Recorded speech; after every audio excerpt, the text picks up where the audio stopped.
Arellano, contigo.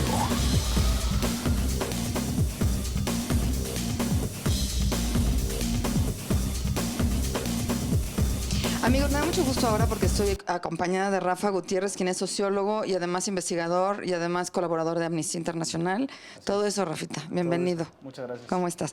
Oye, bueno, pues tenemos un tema aquí que la verdad por demás pues nos afecta a todos como mexicanos, que es el asunto de toda la gente que están matando en Estados Unidos.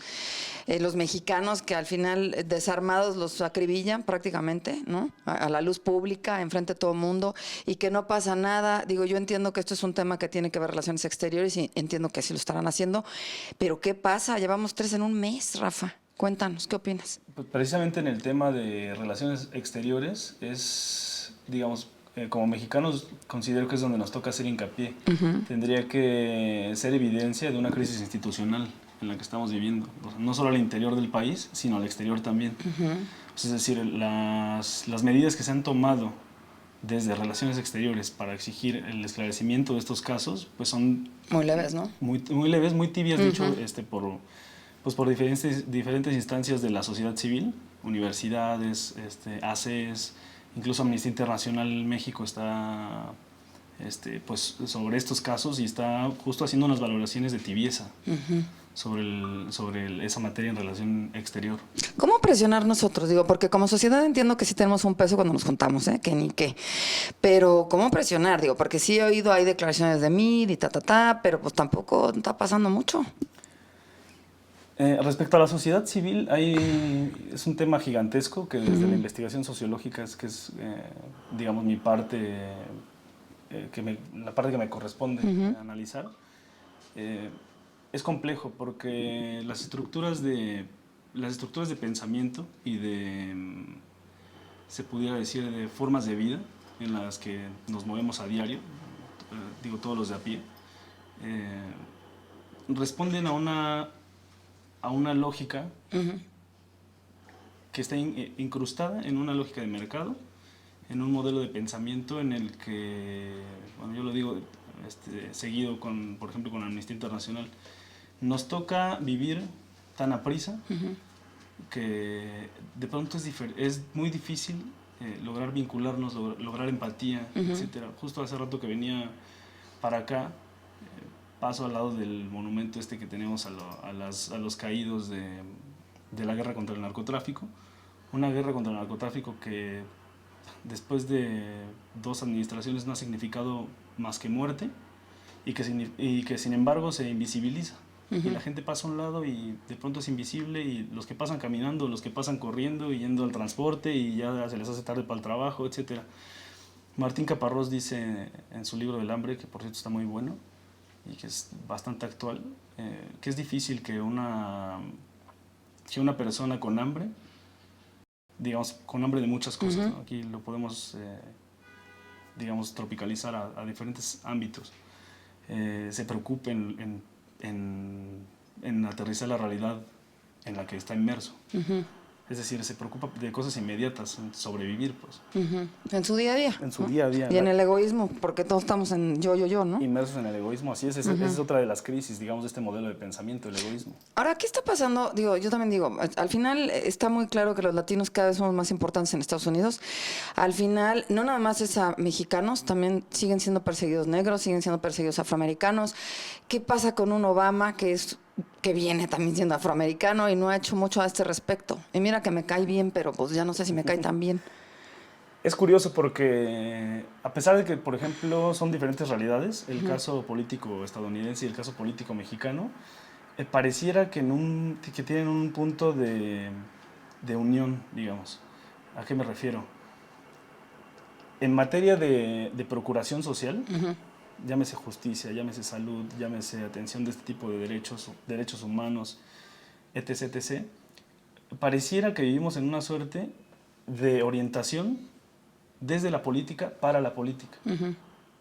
Por ejemplo, lo vemos digamos, en la crisis institucional mexicana. Se hace una suerte de resoluciones a medias que a nadie dejan con un buen sabor de boca. Se hacen discursos casi monólogos en los que incluso, ¿cómo se puede decir? Incluso en el transporte público, no se oye comentar, nadie lo cree, todos están en la seguridad en que esto tiene una finalidad electoral. Con Obama pasa más o menos lo mismo en el caso estadounidense. Hay bloques republicanos, demócratas, y están haciendo valer o no valer cuestiones, por ejemplo, de derechos humanos, en este caso terrible de las ejecuciones de afroamericanos y latinos, desde y para una perspectiva política, muy ajena al derecho humano. Bueno, ¿y ahí qué pasa cuando está ante los ojos de todo el mundo? Porque lo que no vemos, pues sabe como quiera, ¿verdad? Lo pueden distorsionar o enjuagar o lo que sea. Pero como estas ejecuciones públicas que han sido terribles, digo, de veras te enchina la piel cuando lo ves, ¿no? Cómo lo ves desarmado corriendo y cómo lo acribillan ahí. Y estos policías, o sea, ¿por qué no? Digo, estamos hablando de un régimen donde supuestamente hay leyes, ¿no? ¿Y por qué andan ahí como si nada? Aquí hay diferentes factores que me parecen interesantes. En torno, por ejemplo, a lo que comentas, Claudia, sobre cómo es que nadie lo ve, es dramático el pensar que el mismo ejemplo que te digo del monumento, el mismo ejemplo de incluso nosotros mismos en el día a día, de pasar y ver ciertas cosas que se hacen comunes, que no deberían serlo. Sí, te acostumbras, ¿no? Y es terrible que una población inmersa en esta sociedad de mercado nos estemos volviendo tan fríos y tan dejemos pasar cualquier cosa, tan insensibles precisamente, y de pronto todo esto se invisibiliza a pesar que lo tengamos enfrente de los ojos. Pero entonces, ¿qué hacer? O sea, es lo que yo digo. O sea, ¿cómo recurres a las instituciones? ¿O qué se hace? O sea, entiendo que están haciendo algo, pero ¿qué están haciendo? O sea, nomás estamos oyendo más muertos y más muertos. En un mes llevamos 3. Así es. Bueno, algo que han dejado como muy claro las instituciones gubernamentales, para hablar del caso mexicano, es que han sido ineficientes últimamente. Es decir, hay una respuesta probadamente ineficiente en la sociedad civil, en todo tipo de ONGs. Amnistía Internacional, por ejemplo, es una de ellas, en las que no encuentra un vínculo entre la superación de una realidad que está allá afuera y los discursos que emite, por ejemplo, el presidente, ¿no? Ahora que anda en el Reino Unido, bueno, se lee en los diarios, se ve en algunos reportajes de algunos medios, que da un discurso en el que habla de que se está haciendo un combate a la corrupción y le acaban de encontrar una casa a él, a su secretario de Hacienda, etc., etc., etc. Hay vínculos con las cúpulas empresariales. Es decir, hay una evidente crisis de institucionalidad en México. La gente no confía en las instituciones, estamos dejando de confiar en los aparatos políticos, en los políticos.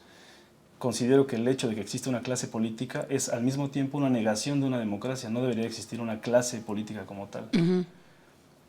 Entonces es un problema gravísimo en el que a la sociedad civil le queda que salir a la calle. Se han hecho cartas, se han levantado firmas, etcétera. No la pasan las cámaras.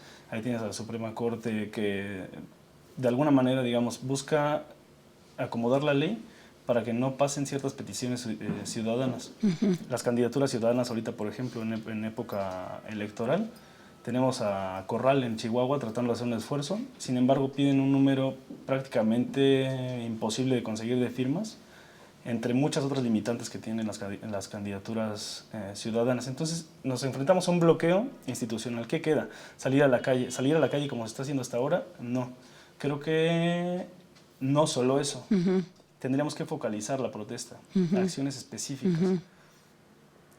Hace rato hablaba sobre la carencia, digamos, de tiempo en específico, de factor tiempo, para cultivarse. Los clásicos de la ciencia política te dirían, para que exista una ciudadanía, digamos, responsable, tendríamos que ser sujetos que vivimos dentro de un marco político completamente informados. ¿Para qué? Para ejercitar acciones informadas que tengan una trascendencia del bien público, hacia el bien público, perdón. Sin embargo, ¿qué pasa? Tenemos una ciudadanía ignorante, sometida, económica, socialmente, bueno, ahora cada vez con mayores recortes a los presupuestos en educación, por ejemplo, en salud, en los que lo que te quede es salir a la calle en una especie de suerte de a ver qué pasa, ¿no? Entonces las manifestaciones se leen como una realidad paralela que sin embargo tampoco están trascendiendo. No, y además nada más generan molestia, porque como dices tú, ¿no? Ni tampoco pasa nada, ¿no? Nada más estamos ahí estorbando el viaducto y ¿no? Y tampoco pasa nada. Así es.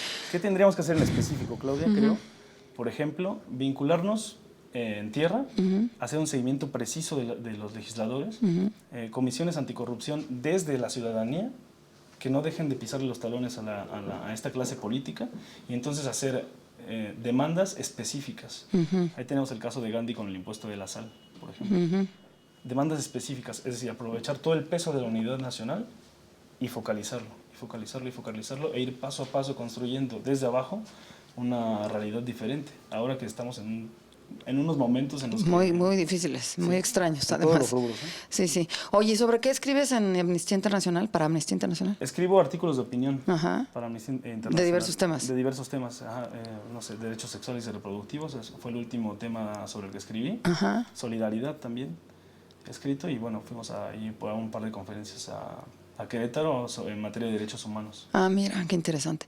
Oye, pues bueno, hay mucho que platicar contigo, sin duda, Rafa. Te agradezco y bueno, pues esperar a ver qué pasa con esta historia de los mexicanos, porque eso sí, pero eso sí los quieren trabajando en la tierra y, ¿no? Ahí Así tienen es. toda nuestra mano de obra. Por eso ya no se vayan, Chihuahua. Yo digo que mejor aquí comiendo frijoles y nopales, te lo juro, ¿eh? No, es que está muy feo eso. Bueno, muchas gracias, Rafa. Al contrario, gracias a ti, Claudia. Me gustaría mucho que luego vengas a tocar nuestros temas sobre lo que escribes Por en supuesto, Amnistía. cuando gustes. Está muy interesante. ¿El reproducción y derechos sexuales o cómo dijiste? Derechos sexuales y ¿Y reproductivos. ese de qué se trataba? Sobre todo hago una valoración en la necesidad urgente de separar los derechos sexuales y abordar por diferente los derechos reproductivos. Ya. En un marco en el que tenemos hoy sexo sin reproducción Ajá. y reproducción sin sexo. Ándale, mira cómo sonó. Con esas se las dejo de tarea. Ok, muchas gracias, Rafa. Te aprecio contrario, muchísimo. muchas Nosotros gracias. continuamos, no se vayan.